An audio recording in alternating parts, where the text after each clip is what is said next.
성도 여러분 안녕하세요. 빌립입니다. 오늘도 여러분과 함께 스스로 있는 자가 통치자인지 배워보겠습니다. 창세기 15장 3단계 사람이 언약을 이룰 수 없음을 확인시켜 주심. 1절부터 3절. 이후에 여호와의 말씀이 환상 중에 아브람에게 임하여 이르시되 아브람아 두려워하지 말라. 나는 내 방패여 너의 지극히 큰 상급이니라. 아브람이 이르되 주 여호와여 무엇을 내게 주시려 하나이까. 나는 자식이 없사오니 나의 상속자는 이 다메섹 사람 엘리에셀이니이다. 아브람이 또 이르되 주께서 내게 씨를 주지 아니하셨으니 내 집에서 길린 자가 내 상속자가 될 것이니이다.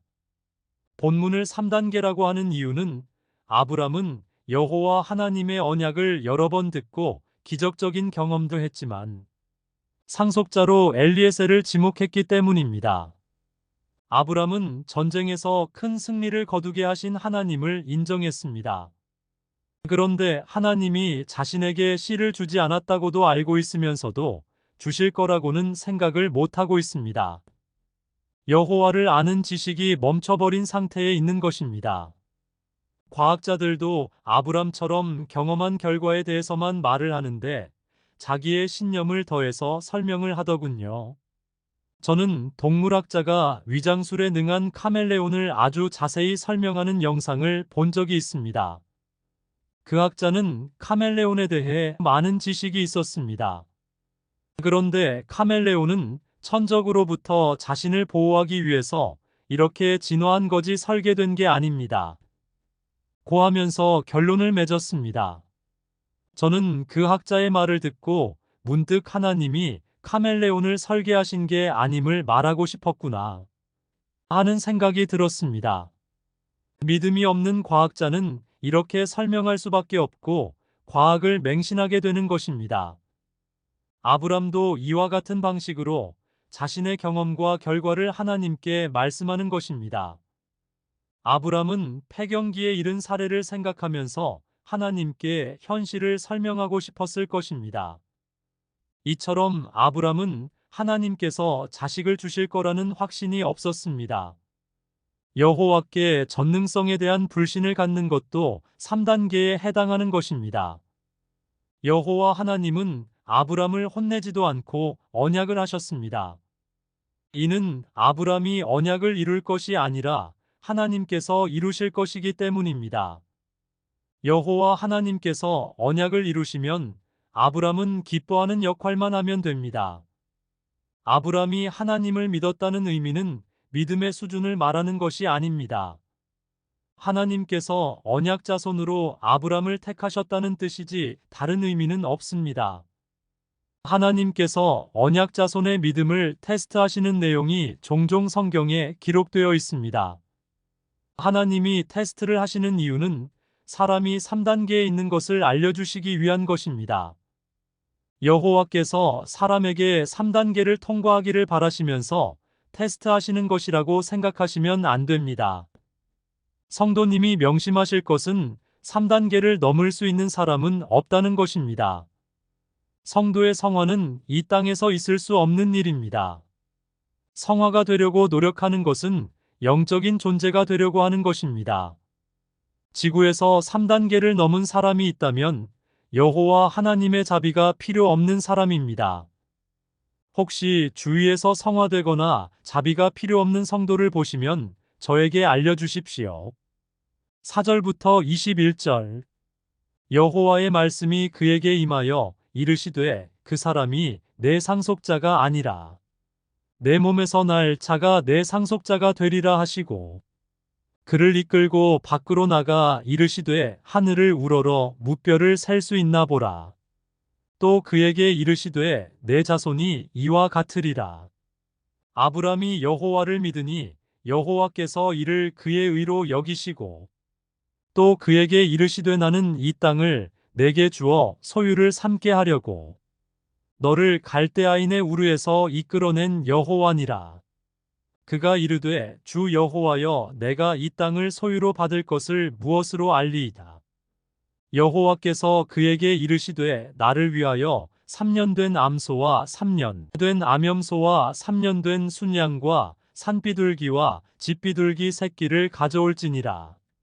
아브람이 그 모든 것을 가져다가 그 중간을 쪼개고 그 쪼갠 것을 마주 대하여 놓고 그 새는 쪼개지 아니하였으며 솔개가 그 사체 위에 내릴 때에는 아브람이 쫓았더라. 해질 때에 아브람에게 깊은 잠이 임하고 큰 흑암과 두려움이 그에게 임하였더니 여호와께서 아브람에게 이르시되 너는 반드시 알라. 내 자손이 이방에서 객이 되어 그들을 섬기겠고 그들은 400년 동안 내 자손을 괴롭히리니 그들이 섬기는 나라를 내가 징벌할지며 그 후에 내 자손이 큰 재물을 이끌고 나오리라. 너는 장수하다가 평안히 조상에게로 돌아가 장사될 것이요. 내 자손은 4대 만에 이 땅으로 돌아오리니 이는 아모리 족속의 죄악이 아직 가득 차지 아니함이니라 하시더니 해가 져서 어두울 때에 연기 나는 화로가 보이며 타는 횃불이 쪼갠 고기 사이로 지나더라. 그날에 여호와께서 아브람과 더불어 언약을 세워 이르시되 내가 이 땅을 애굽강에서부터 그 큰 강 유브라데까지 내 자손에게 주노니 곧 겐 족속과 그니스 족속과 간몬 족속과 헷 족속과 브리스 족속과 르바 족속과 아모리 족속과 가나안 족속과 기르가스 족속과 여부스 족속의 땅이니라 하셨더라. 본문을 2단계라고 하는 이유는 여호와께서 아브람에게 자손과 땅을 언약하는 내용이기 때문입니다. 여호와께서 하시는 언약은 여호와 하나님만 이룰 수 있습니다. 언약은 계획, 명령, 저주, 예정, 예언, 예표, 기적 등 여러 형태로 나타납니다. 하나님께서 하신 언약은 하나도 땅에 떨어지지 않고 다 이루어집니다. 여호와 하나님은 언약을 이루신 다음 반드시 성경에 기록하여 택한 자녀에게 확인시켜 주십니다. 그렇다면 언약을 이룰 수 없는 사람에게 계속해서 언약을 반복하시는 이유는 무엇일까요?